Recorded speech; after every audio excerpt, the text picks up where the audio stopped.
Hey everybody, this is a 1-minute tour of our garden. Come this way. We have broccoli and spinach and kale here. We have peas that are growing up this trellis. We have broccoli, Swiss chard, mostly just more greens through here that we planted. They're going to be growing over the winter. They're going to be going dormant, and we're not really going to be harvesting that much starting here in about a month, but then they will pick up in January and February, and we'll get a lot.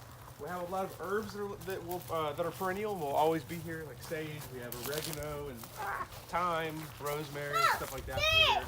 We have lettuces that we've been growing that we plant dense and then we harvest like this, and then we throw them on salads and sandwiches and the babies. Here, want lettuce?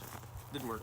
And then over here we have more greens, and this is all stuff for our compost. So what's our time? 51 seconds. Okay, I can start one more thing. Cool, come here. Okay, and last, these are more greens that we have over here. These are raised beds that are built up on legs because, long story, I can't get into that. And this is mint that we have over here that is a perennial that is always growing. So that's what we have in our garden right now.